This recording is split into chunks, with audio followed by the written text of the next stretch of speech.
Hi there, this is Recie Myers. Welcome to Recie's Domain. This is, yes, every day, Monday through Friday, Roland and I, we come to share a nugget or two with you of what we've been learning. Roland, come on. Sorry.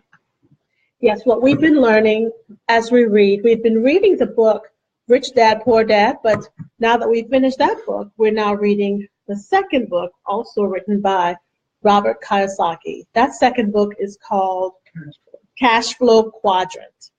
And the purpose of him writing the book, he says, it's to tell about his mental, his mental state, his emotional state, and the educational process that he'd gone through following the advice of Rich Dad.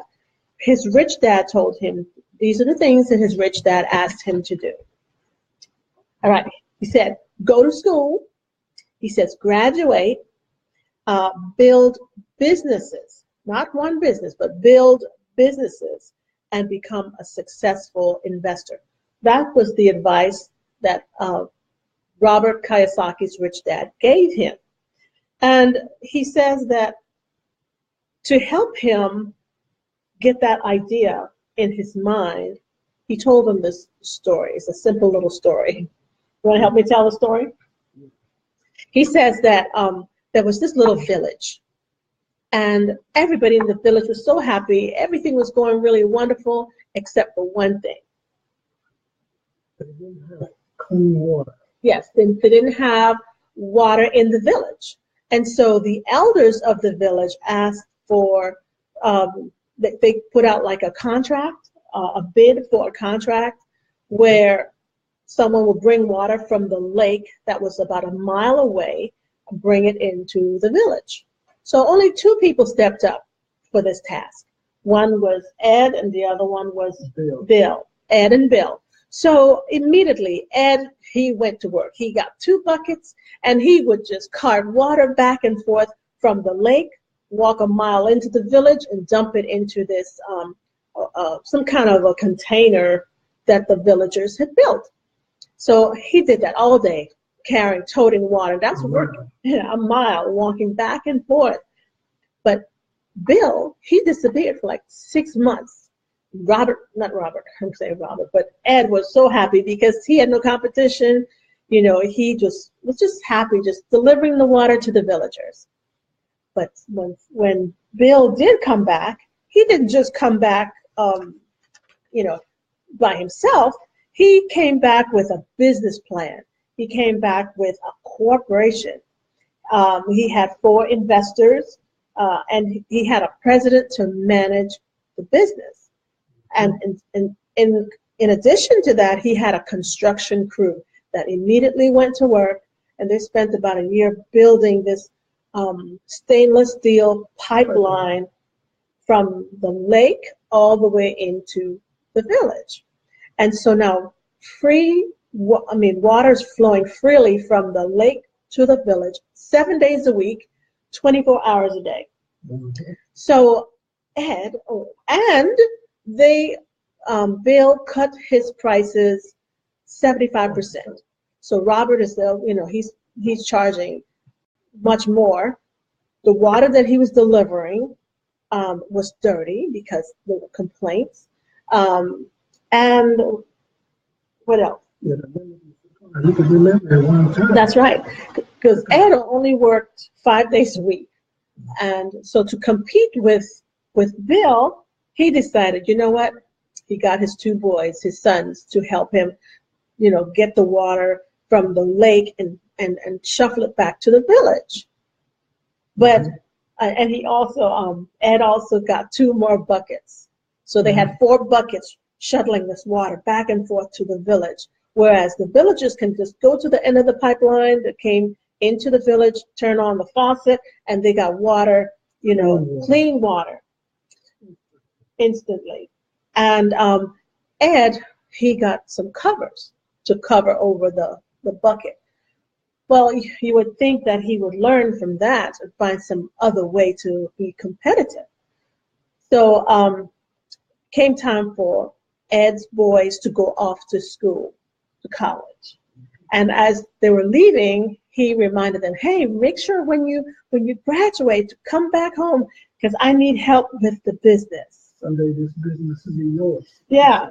Now, I don't know how many of you think that those boys, Ed's sons, were going to hurry back to the village to take up Dad's. Seriously doubt it.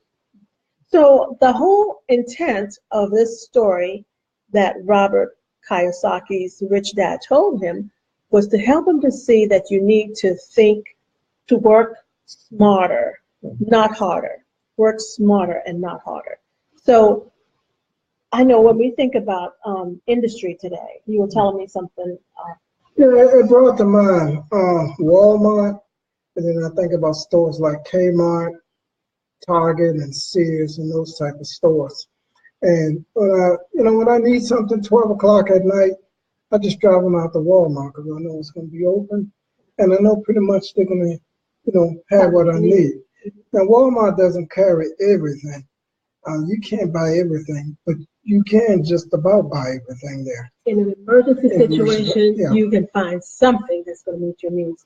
And when thinking back, it wasn't that long ago because Kmart used to be the place to go. I remember when Kmart was just busting at the seams with business. But then when Walmart came on board and they opened 24/7. The place for convenience. That's right. You go in the back hills somewhere, and you're going to see a Walmart store somewhere. And there was some complaints that they were taking all the mom and pop businesses, but you got to admit they were convenient, and they provided something that I haven't seen in a long time, and no one has able to duplicate it yet. And that's 24-hour convenience. And they're not the place to go if you want to buy nice top-of-the-line shoes or clothes, but they do have shoes and clothes there. So they'll do an emergency. That's right. So Working smart. So we're reading this book. It's called CASHFlow Quadrant, and it helps us to identify which quadrant we're in and how we can move from either employee, self-employed, over to business owner and investor. So that's the purpose of this book, and then we're going to do as we did with Rich Dad, Poor Dad, take it step by step as we go through it, because ultimately we're trying to empower ourselves. We want to educate ourselves and just use our best asset, which is our minds. In about a week or so, October 16th, we're going to start that class. It's called Golden Bitcoins. And if you haven't signed up yet, please let us know, because I understand it's filling up mighty fast. I know there are a couple people who have told me that they'd like to register for the class. So just let me know so I can help you get registered. We thank you for joining us. Every day we come to you Monday through Friday just to share a tip or nugget to help you in your personal life, in your business, and how you can grow your asset column. All right. Thank you for joining us. Anything you want to say? No, just if we could find that niche that will open up a pathway to our doors, that's it. You're rich. And something somebody needs, and hopefully by learning and gathering information, something will click in your head about that much needed service or good. As we learn, we need to apply what we've learned.